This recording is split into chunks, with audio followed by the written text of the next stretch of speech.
Vamos a continuar con nuestro tema que hemos titulado El Sistema Económico Mundial. Vamos a ir a nuestras Biblias en el libro de Apocalipsis capítulo 18, versículos 2 y versículo 3. Apocalipsis capítulo 18, versículo 2 y versículo 3.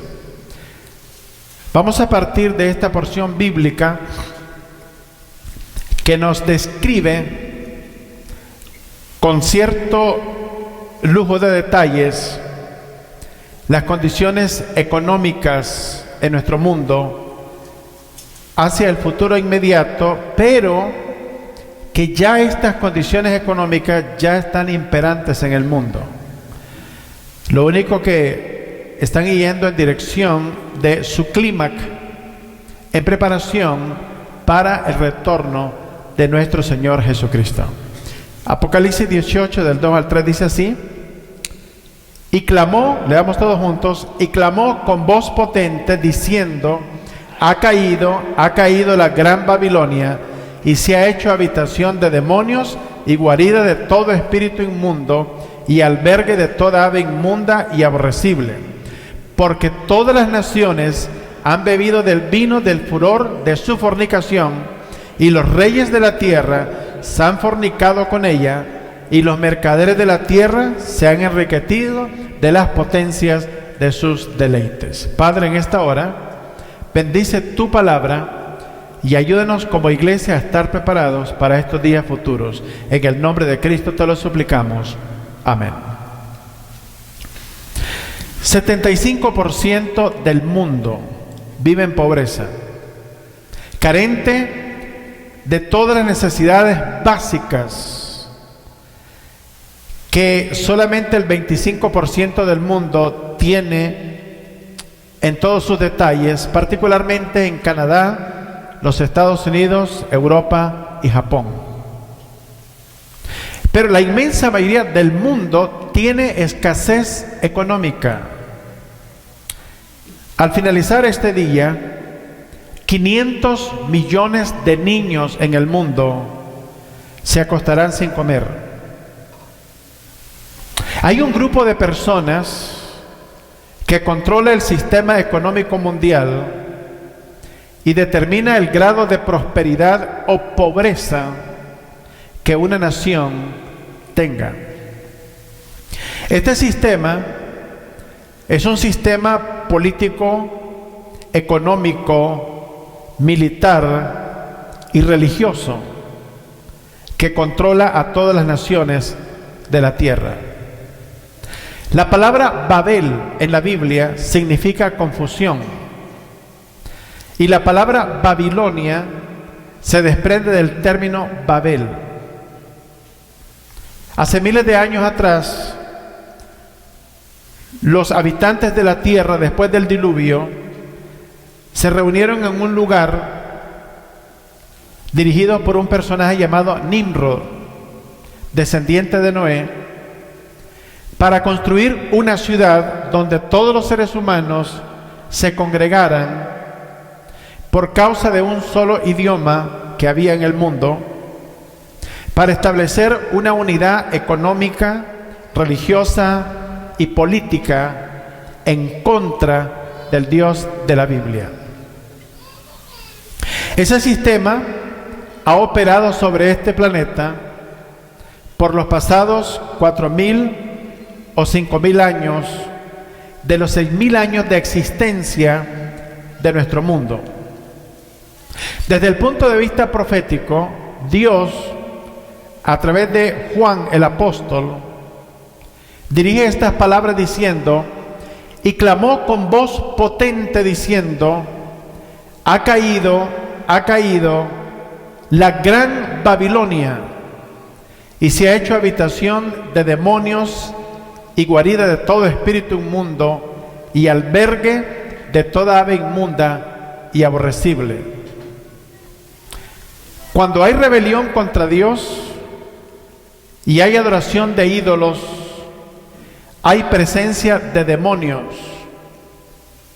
Y este sistema que impera en el mundo se ha hecho una guarida de todo espíritu inmundo. Este sistema económico que domina el mundo, aún domina el mundo de la música, el mundo del cine, el mundo de la televisión, el mundo del entretenimiento, con un elemento de carácter espiritual, para asociarse y unirse en contra del Dios de la Biblia. Dice la Biblia que todas las naciones han bebido del vino del furor de su fornicación. Y los reyes de la tierra, sin excepción alguna, han bebido de ese vino de esa fornicación. Todos los reyes de la tierra. Y el mundo del comercio, los mercaderes de la tierra, se han enriquecido de la potencia de sus deleites. De ahí que nadie se opone a este sistema, porque los políticos se benefician de este sistema y los mercaderes se benefician de este sistema y las religiones se benefician de este sistema. Todo en congruencia para operar en contra del Dios de la Biblia y del plan de salvación de Dios sobre esta tierra. La mayoría de las personas tienen un conocimiento limitado de cómo funciona el sistema económico mundial. Sin embargo, la vida de cada persona es afectada directamente por ese sistema económico mundial imperante en nuestros días. El cristiano debe de informarse de los detalles de ese sistema económico en el pasado, en el presente y en el futuro. Un entendimiento claro de ese sistema económico mundial nos ayudará a entender los problemas económicos del mundo moderno en que nosotros vivimos. El sistema económico comunista es un enemigo de las libertades del ser humano. El ejemplo de Cuba: las personas no pueden salir de su país. El ejemplo de Corea del Norte: las personas no pueden abandonar el país, y si lo hacen a costa de sus propias vidas. El nazismo considera que la libertad es un ideal negativo. El aumento de nuevas instituciones gubernamentales, como en nuestra nación, en el mundo capitalista, tampoco es la mejor cosa, porque la libertad se ha convertido en un libertinaje y las personas están perdidas. Los Estados Unidos, como el presidente lo ha expresado ya en más de una ocasión, somos la nación más infestada de drogas sobre este planeta y los más grandes consumidores. Consumimos el 50% de toda la droga del mundo. ¿Por qué? Porque dentro de este sistema de libertades, las personas destruyen sus propias vidas.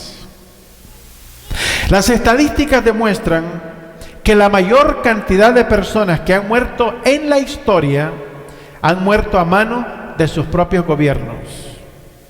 En el caso de Rusia, el señor Stalin mató a 20 millones de rusos opositores. En el caso de China, Mao Zedong mató a 60 millones de sus habitantes. Hitler mató 6 millones de judíos, más otra cantidad de alemanes y europeos, 20 millones en total. Pol Pot, en Asia, mató 3 millones de personas. Todas estas personas han muerto, en total, 169 millones de personas en el siglo XX a mano de sus propios gobiernos. En primer lugar, uno de los grandes problemas que observamos en el día de hoy, nosotros somos afectados por esto, es la burocracia gubernamental. La burocracia consiste en un gobierno extremadamente grande y a la misma vez deficiente, consumiendo los recursos de una nación. Los pueblos y las naciones de la tierra tienen que realizar grandes sacrificios para poder sostener a sus gobiernos grandes y burocráticos. Por ejemplo, En los Estados Unidos tenemos una tasa de impuestos entre los más altos del mundo para sostener al gobierno más grande de la Tierra y a la economía más compleja de nuestro planeta. Los grandes gobiernos burocráticos y todos sus funcionarios públicos ejercen una influencia excesiva en la administración pública y los negocios del Estado, confiscando, como el caso de Cuba, las propiedades, arrestando injustamente a las personas y limitando el derecho de libertad individual. Por la gracia de Dios, vivimos en un país que tiene libertades, pero esta no es la verdad en una gran cantidad de países en el mundo. En otros países, las personas tienen que pensar conforme al gobierno, trabajar donde el gobierno les indica. No hay creatividad, no hay iniciativa, porque todo está manejado por el Estado. Desde el punto de vista bíblico, el gobierno fue creado por Dios para proteger el derecho de libertad individual. Los pueblos de la tierra toleran el crecimiento de sus gobiernos con el pretexto de la promesa del crecimiento económico. Los Estados Unidos posee la economía más grande y más poderosa de nuestro planeta. El crecimiento sin precedentes de la economía americana ha hecho posible que el pueblo americano tolere el gobierno en su crecimiento y el tamaño que tiene, siempre y cuando nosotros podamos tener el mismo estándar de vida y podamos pagar todas nuestras cuentas. En segundo lugar, el peligro de un gobierno grande. Esto no es nuevo, la Biblia nos advierte acerca de estas cosas. En el libro de Samuel encontramos un relato detallado de las medidas tomadas por un gobierno para oprimir a su propio pueblo. La base por la que un gobierno quiere ser grande es la idolatría. Vayamos a Primera de Samuel capítulo 8. Ustedes pueden leer todo el capítulo en su tiempo oportuno. Vamos a solamente seleccionar algunos textos bíblicos sobre esto.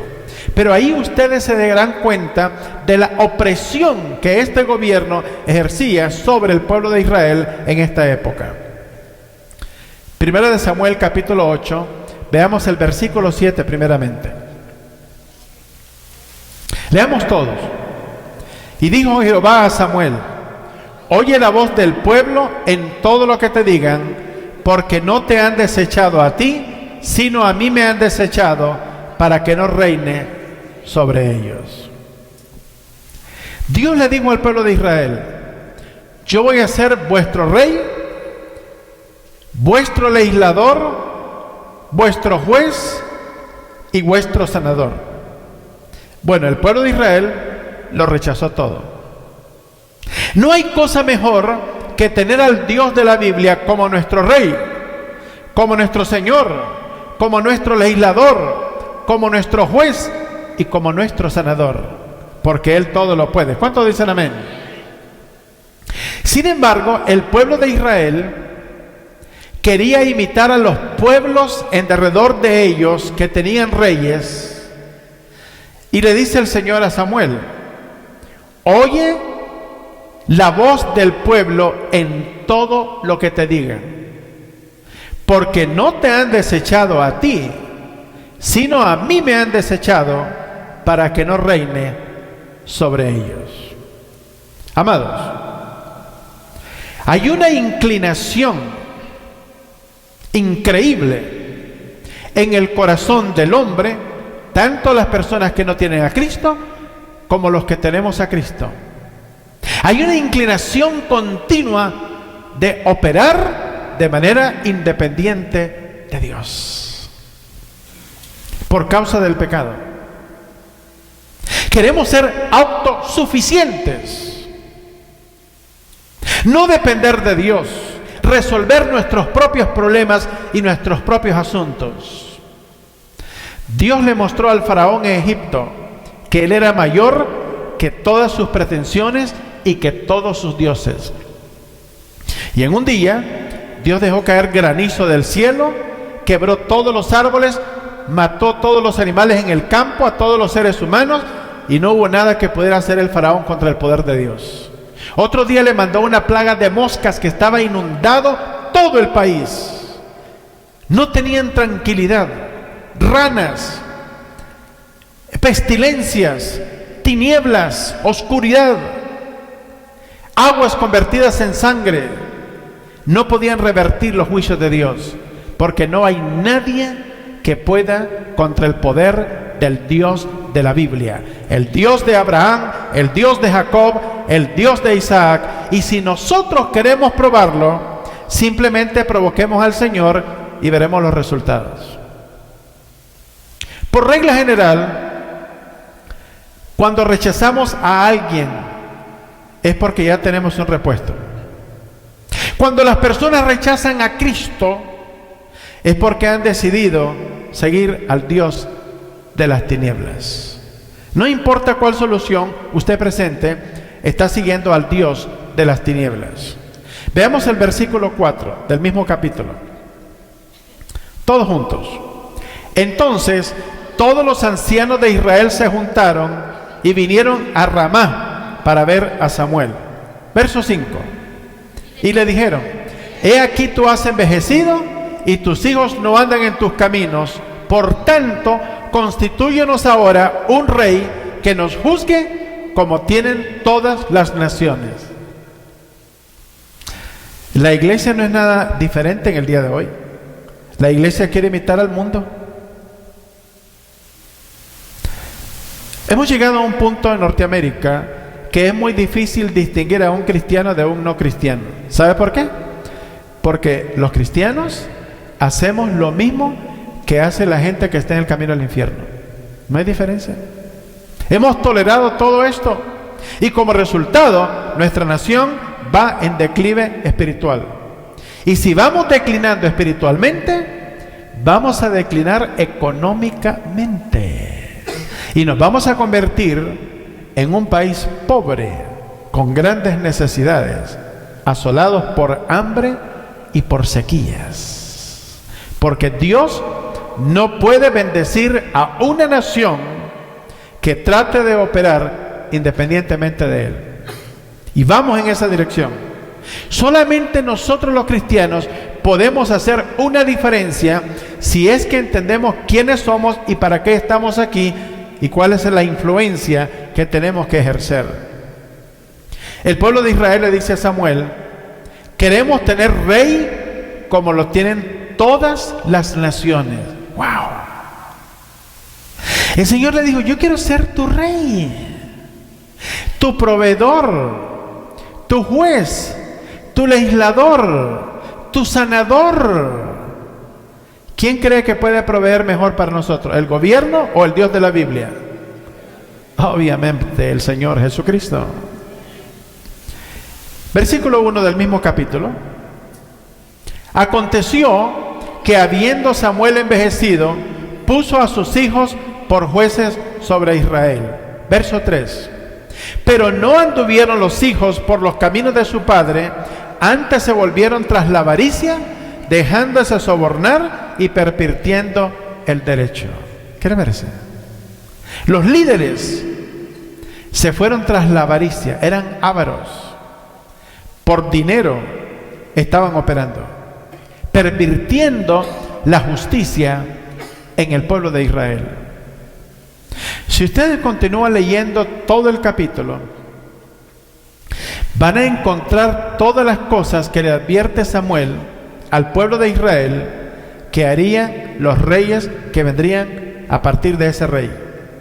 Le dijo que los iban a oprimir, se les iban a llevar los mejores hijos, las mejores propiedades, los mejores bueyes, las mejores vacas, se les iban a llevar en impuestos la mayor cantidad de su dinero y los iban a oprimir y le iban a cortar las libertades. Y fue exactamente lo que pasó en el pueblo de Israel. En el caso de Cuba, la gente quería una revolución para quitarse de una dictadura y agarraron otra que ya lleva 54 años en el poder. ¿Qué le parece?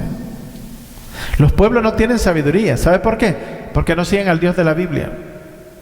Siguen sus propios instintos, sus propios razonamientos y nuestras decisiones como naciones nunca son las mejores, siempre y cuando sean afuera de los principios de la palabra de Dios. En tercer lugar, la iglesia de Cristo. ¿Cuántos de ustedes se creen parte de la iglesia de Cristo? Bueno, la iglesia de Cristo, compuesta por las personas redimidas por la sangre de Cristo, lavadas por la sangre de Cristo, perdonados por la sangre de Cristo, salvados por la muerte de Cristo en la cruz del Calvario, sin obra de ninguna naturaleza, excepto la obra de Cristo en la cruz consumada, y que son salvos por la gracia, por medio de la fe en Cristo Jesús. La iglesia, a ese grupo de personas, Dios le ha dado una misión. Vayamos a Mateo capítulo 28, versículo 19 y versículo 20. Mateo capítulo 28, verso 19 y verso 20. Veamos la misión que Dios le ha dado a la iglesia. Es una misión sagrada. No es una misión política, no es una misión económica, no es una misión religiosa, es una misión espiritual. Tampoco es una misión social. Es una misión espiritual. Tiene que ver con algo más grande que todo lo que hay en este mundo. Tiene que ver con algo de carácter eterno. Verso 19. Todos, por tanto, id y haced discípulos a todas las naciones, bautizándolos en el nombre del Padre y del Hijo y del Espíritu Santo. No es una sugerencia, no es un consejo, es una orden. Por tanto, id. El verbo ir está en el modo imperativo. Id. No tenemos opción. Si no lo obedecemos, tendremos consecuencias. Id por todo el mundo. No dice repartiendo comida. No dice amalgamando el evangelio y uniéndonos con todas las religiones para ver con cuántas religiones en el mundo tenemos afinidad. Con Buda, Zoroastro, Confucio, Alá, Mahoma y todos los filósofos del mundo y todos los políticos. Dice ir por todo el mundo y hacer discípulos a todas las naciones. Discípulos significa seguidores de una persona. La persona es Jesucristo. Una vez que la persona viene a seguir a Cristo y conoce el Evangelio y es salvo, hay que bautizarlos hasta que ha creído en el Evangelio. La religión trabaja al revés. Los bautiza primero y luego quieren que crean en Dios. La Biblia dice, primero cree en Cristo, luego se bautiza. Solamente los creyentes en Cristo, los nacidos de nuevo, se pueden bautizar. Ese es el Evangelio bíblico. Bautizándolos no en el nombre de una iglesia, de un personaje famoso, en el nombre del único nombre que el diablo teme y todos sus demonios, y que debemos de temer todos sobre este planeta y todos los ángeles en el cielo. El nombre del Padre, del Hijo y del Espíritu Santo. ¿Cuántos dicen amén? Ahora, una vez que la persona viene a ser hijo de Dios, empezamos todo un proceso de enseñanza que dura toda una vida. De ahí que eso de venir a ser cristiano no es algo de que usted viene de vez en cuando a oír la palabra del Señor para calmar su conciencia. De eso no se trata el cristianismo bíblico. Se trata de que usted tenga la disciplina continua de estar en la casa de Dios para buscar la palabra de Dios para poder sustentar su vida, porque es probable, como ya ha pasado en la historia alrededor del mundo, que un día en nuestra nación nos sea prohibido tener una Biblia en nuestras manos y sea un delito asistir a una iglesia. A lo mejor entonces usted va a querer ir a la iglesia. It's gonna be too late. La oportunidad está ahora. La Biblia nos advierte que esto va a cambiar. En el futuro inmediato, las personas que reciben a Cristo van a morir decapitados Miles y millones de personas morirán decapitados en el futuro inmediato, y ya muchos están siendo decapitados en el Medio Oriente por causa del Evangelio de Jesucristo. Porque todo el odio y la guerra está dirigida contra Cristo y contra su palabra. Este tiempo de libertad, déjeme repetírselo, este tiempo de libertad que tenemos es un periodo corto de respiro. El sol que alumbra el día de hoy, la claridad que ahora tenemos, todo esto va a cambiar. La prosperidad económica va a cambiar por causa del pecado y porque Cristo tiene que destruir todo este sistema imperante que es contrario a su palabra y al progreso del Evangelio de nuestro Señor Jesucristo. Al ir por el mundo, dice la Biblia, haciendo discípulos y bautizándolos en el nombre del Padre, del Hijo y del Espíritu Santo, dice, enseñándoles que guarden todas estas cosas que os he mandado, y aquí yo estoy con vosotros todos los días hasta el fin del mundo. No hay cosa más linda que el Señor esté con nosotros. ¿Cuántos dicen amén? Él está con nosotros. No hay nada que nos impida seguir adelante con la proclamación del Evangelio de Jesucristo. Hay quienes culpan a la Iglesia de Cristo por no tener una participación más activa en aplicar los principios cristianos para cambiar las condiciones sociales e industriales de nuestro mundo. La gente quiere que aboguemos por los inmigrantes, por la gente que aborta, por los drogadictos, por los homosexuales, por los indigentes, la gente que está en las calles. Dios no nos mandó a eso. Nos mandó a cambiar el mundo en el nombre de Jesucristo, con el Evangelio de Jesucristo. Nuestra misión no es social. Debemos dejar claro esto. Nuestra misión es espiritual. En primer lugar, la misión de la Iglesia de Cristo no está determinada ni por el gobierno ni por las condiciones políticas o económicas del mundo. La misión de la Iglesia está determinada por Cristo y su palabra. La misión de la Iglesia es doble: predicar el Evangelio para ganar almas perdidas para Cristo y luego enseñarles y discipular a los nuevos creyentes en la palabra de Dios hasta el día de su muerte o el día del arrebatamiento de la Iglesia. Porque los mejores días vienen en el futuro. Estos no son los mejores días, están hacia el futuro, cuando Cristo venga para establecer su reino milenial sobre esta tierra. La Iglesia de Cristo no tiene ambiciones políticas ni tiene ambiciones económicas. Nuestra única ambición es obedecer y agradar a Cristo y a su palabra. El único mandato social que encontramos en la Biblia, lo vamos a leer, se encuentra en 1 de Timoteo capítulo 5, versos del 9 al 10. 1 de Timoteo capítulo 5, versículos del 9 al 10. Esta es la única o el único mandato social que encontramos en la palabra de Dios.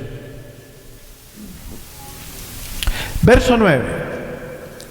Sea puesta en la lista solo la viuda menor de 60 años que haya sido esposa de un solo marido, que tenga testimonio de buenas obras, si ha criado a sus hijos, si ha practicado la hospitalidad, y si ha lavado los pies de los santos, y si ha socorrido a los afligidos, y si ha practicado toda buena obra. Esas son las únicas personas que deben de ser ayudadas en la iglesia. Eso es lo que enseña la palabra de Dios. El resto de las personas, excepto en ciertas circunstancias, deben de trabajar. No deben de depender de ayudas sociales del gobierno, porque las personas se echan a perder. No trabajan, se vuelven vagos, agarran vicios y vienen a ser un parásito de la sociedad. La Biblia dice que el que no trabaja, que no coma. Dios nos creó para trabajar. Todo programa de bienestar social dentro de la iglesia está carente de propósito si las personas no están interesadas en la ciudad que tiene fundamentos, cuyo arquitecto y constructor es Dios. Hay personas que vienen a la iglesia para ser sanados. Es todo lo que les interesa. Una vez que son sanados, no vuelven a regresar. Como esos 10 leprosos que Jesús sanó. Le dijo que fueran al sacerdote para que los revisara y los declarara libres de lepra. Cuando iban en el camino al sacerdote, uno de ellos dijo: un momentito, el que me sanó fue Jesús. No tengo que ir al sacerdote. Se regresó a Jesús a darle la gloria y las gracias a Jesús. Jesús le preguntó: ¿y dónde están los otros 9? Prosiguieron a ver al sacerdote. No era suficiente que Cristo los hubiera sanado. Cristo quiere hacer algo más que sanarnos físicamente. Cristo quiere hacer algo más que proveer pan para nosotros. En una ocasión vinieron 5,000 personas a Jesús con hambre. Jesús multiplicó los panes y los peces de un muchachito y le dio de comer a 5,000 personas, y sobraron 12 cestas de pan y de pescados. Jesús tomó una barca, se fue al otro lado del mar de Galilea, y la gente regresó otra vez y andaban buscando a Jesús. ¿Y dónde está Jesús? Y le dijeron: Jesús se fue al otro lado del mar de Galilea. Pues rentaron barcos y se fueron al otro lado, y cuando lo encontraron le dijeron: Jesús, te andábamos buscando. ¿No puede hacer otro de los milagros como el que hiciste el otro día? Jesús le dijo: ustedes me buscan por el pan que perece. No le dio de comer y se fue del lugar. No estaban interesados en su palabra. No estaban interesados en su reino. No estaban interesados en su mensaje. No estaban interesados en su persona. No estaban interesados en la eternidad ni en la salvación. Solamente querían pan para sustento de sus vidas físicas. Cristo quiere que le sigamos por algo más de las cosas materiales, que le busquemos porque Él nos amó. ¿Cuántos dicen amén? Nos amó en la cruz del Calvario, dando su vida por nosotros. Cuando nosotros nos descarriamos como ovejas, cada cual se fue por su camino. No estábamos interesados en nuestra salvación, pero Él nos conquistó con su amor y con su muerte en la cruz del Calvario. Todo lo demás es una añadidura, pero la cosa más grande que tenemos en Cristo es que Él es nuestro Dios y nuestro único y suficiente Salvador, y a Él le damos la gloria por siempre, por los siglos de los siglos y hasta la consumación de los siglos. Hebreos capítulo 11, versículo 10. El capítulo 11 del libro de Hebreos contiene el salón de la fama de todos los personajes del Antiguo y del Nuevo Testamento, mártires de la iglesia. En esta lista de personajes mártires en el salón de la fama, encontramos que Moisés rehusó ser llamado hijo de la hija del faraón. Y veamos por qué razón. Hebreos 11:10, ¿qué dice? Porque esperaba la ciudad que tiene fundamentos, cuyo arquitecto y constructor es Dios. Estamos hablando de la ciudad celestial, la Nueva Jerusalén. No hay nada de malo construir nuestras casas en esta tierra, pero debo de decirles que su casa está construida y la mía están construidas sobre arena movediza. La tierra va a ser destruida en el futuro. Debajo de la tierra hay fuego. La tierra será destruida con fuego en el futuro, y nadie más volverá a pararse sobre este planeta. Todos los seres humanos serán erradicados de este planeta. Es más, el segundo cielo, donde están las estrellas, los planetas, la luna y el sol, la Biblia nos dice en 1 de Pedro que también serán destruidos. Por eso dice la Biblia que hagamos tesoros, ¿a dónde?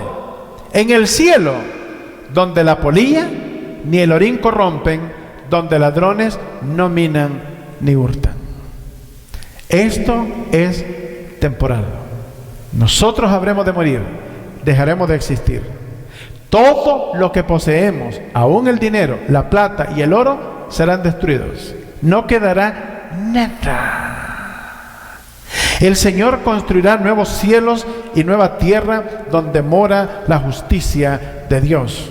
La Biblia dice en el libro de Job, capítulo 15, que los cielos no son limpios delante de Dios, ni el sol, ni la luna, ni las estrellas. Para nosotros son bonitos porque somos pecadores. Para Dios, que es santo, eso está infestado por el pecado y por la presencia de demonios. La tierra está infestada de pecados, de violencia, de crimen, de injusticia, de robo, de mentira, de rebelión contra Dios. Todo esto tiene que llegar a su fin. Se aproxima el final. Tenemos que entenderlo. Nuestros días están contados sobre esta tierra. La meta fundamental de la iglesia, repito, la meta fundamental de la iglesia no es andar envuelto en protestas públicas ni en eventos sociales o políticos. La meta fundamental de la iglesia es guiar al pecador a la salvación eterna de su alma. Todo programa social dentro de la iglesia es inútil sin la predicación del Evangelio de Cristo y la enseñanza del plan de salvación. Nosotros los padres somos responsables de dejar una herencia a nuestros hijos. En Norteamérica estamos consumidos por las tarjetas de crédito y por todos los créditos en general, pagando cantidades exorbitantes en intereses, haciendo ricos a todas las compañías financieras de nuestra nación, cuyos edificios son los más altos en todas las ciudades de esta nación, aún las compañías de seguros. Ellos continúan más ricos y un gran porcentaje del pueblo americano y la iglesia continúan más pobres. Algo está funcionando mal. Estamos siguiendo el modelo del mundo, contrario a la palabra de Cristo. Bueno, un día nos vamos a llevar una tremenda sorpresa. Los padres tenemos la responsabilidad de dejar una herencia a nuestros hijos. Eso es lo que enseña la palabra de Dios. En la cultura americana, dado que este país fue fundado bajo principios evangélicos y bíblicos, generaciones pasadas de americanos cristianos entendían bien la palabra del Señor. Y es más común que los padres americanos dejen herencia a sus hijos que los padres hispanos. Los padres hispanos tienen muchos hijos con la mentalidad de que sus hijos los mantengan en la era de su vejez. Ese no es el concepto bíblico. Vayamos a 2 de Corintios 12:14. 2 de Corintios capítulo 12, versículo 14. En la segunda parte de ese versículo veremos la importancia de lo que nos dice la palabra del Señor. Si nosotros vivimos en pobreza y no entendemos los principios de la palabra de Dios, vamos a heredarle pobreza a nuestros hijos. Ser cristiano y conocer la palabra de Dios es más económico que ser incrédulo. Encima de eso, usted pierde su alma. Leamos. He aquí, por tercera vez, estoy preparando para ir a vosotros, y no os seré gravoso, porque no busco lo vuestro, sino a vosotros. Veamos la siguiente parte. Pues no deben atesorar los hijos para los padres, sino los padres para los hijos. No lo digo yo, lo dice la palabra del Señor. Es lamentable que nosotros le heredamos a nuestros hijos la misma pobreza que nuestros padres nos heredaron a nosotros. Cuando la palabra de Dios tiene mejores consejos para nuestra vida. En la sociedad de consumo en que nosotros vivimos, ustedes ven que todas las tiendas son al cual más lujosa, apelando ¿a qué? A los deseos de los ojos y a la vanagloria de la vida. No nos conformamos con un carrito sencillito que tenga 4 ruedas, 4 puertas y que camine para adelante. ¿Verdad que no? Se nos dice que nosotros podemos tener un carro del año. Nos endeudamos con $50,000 de la noche a la mañana. Luego andamos desvelados porque no los podemos pagar. Andamos buen carro, pero le debemos a todo el mundo. ¿Qué le parece? Digo, ¿qué pasa en su cabeza? Cuando la Biblia dice que la bendición de Jehová es la que enriquece y no añade tristeza. Lo que el Señor nos ha dado no nos tiene que desvelar. En ninguna manera el cristiano que obedece la palabra de Dios duerme tranquilo, se duerme temprano. El que no, está a las 2 de la mañana dándole vuelta cómo se las va a ingeniar para pagar sus cuentas al otro día. ¿Y cuánto no va a comer? Porque si no lo echan preso. Porque usted ha firmado un contrato por el cual usted es responsable. Es hora de cambiar nuestra mentalidad. Es hora de seguir los principios de la palabra de Dios. La Biblia dice, hablando del principio del ahorro, mira usted, por ejemplo, las compañías de crédito le dicen a usted, si no tiene crédito, si lo tiene malo, no se preocupe. Si tiene trabajo, venga, no da un down payment, no le chequean su crédito y se sale manejando su carro en ese momento.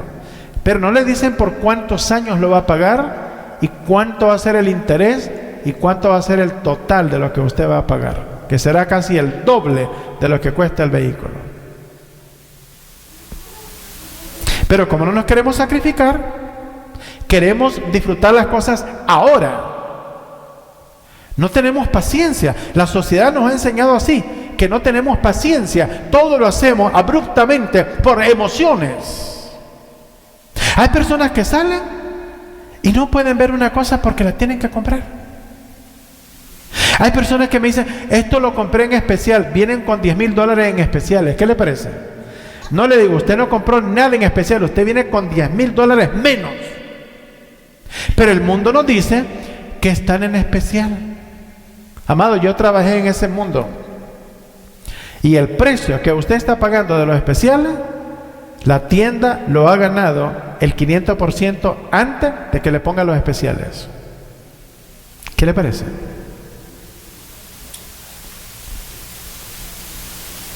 Pongámosle fin al asunto de los especiales. Luego ponen un producto $9.99 y a la par le ponen uno de $10. ¿Cuál cree usted que está más barato? El de $9.99 y lo compra. ¿Y los taxes, mijo? Compró como el día 10. Es un engaño psicológico, mijo, del sistema económico de nuestro mundo. Pero este libro, la palabra de Dios, es más sabio. Vayamos a Proverbios 13:22. Proverbios capítulo 13, versículo 22.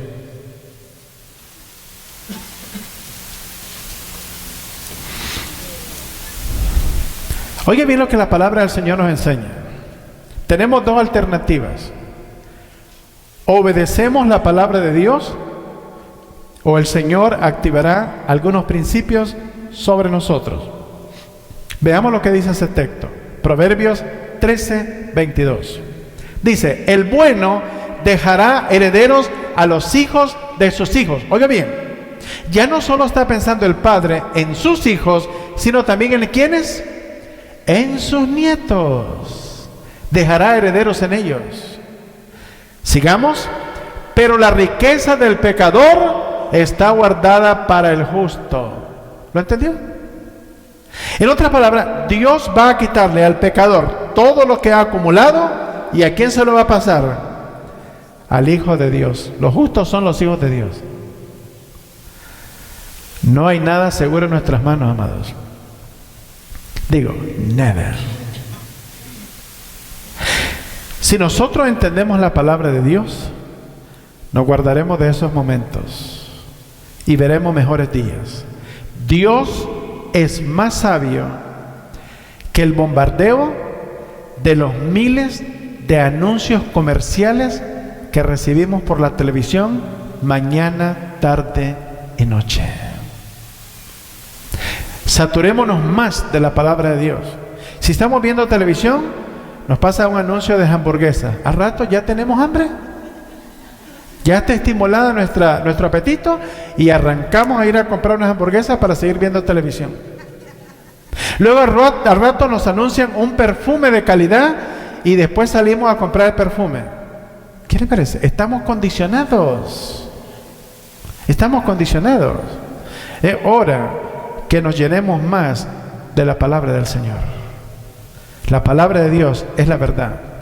Dice la Biblia, Salomón: mira, oh perezoso, haragán, vago, las hormigas que no tienen capitán, en el verano guardan sus frutos en sus bodegas. En invierno usted no ve una hormiga en la calle buscando comida.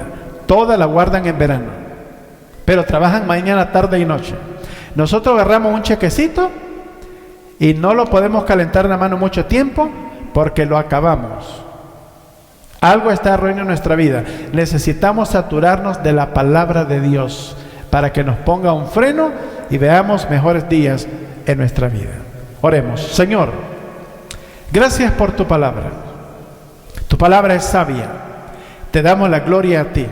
Ayúdanos a llevar este plan económico de nuestras vidas conforme a tu palabra y a poner atención al mundo opresor económico de nuestro mundo de consumo que destruye hasta la vida espiritual y la unidad de los hogares en Norteamérica. Te rogamos, Señor, que podamos escudriñar más tu palabra para que podamos tener principios bajo los cuales podamos confrontar y tratar el mundo en que nosotros vivimos. Te lo pedimos en el nombre eterno de Cristo nuestro Señor. Amén y amén. Dios le bendiga.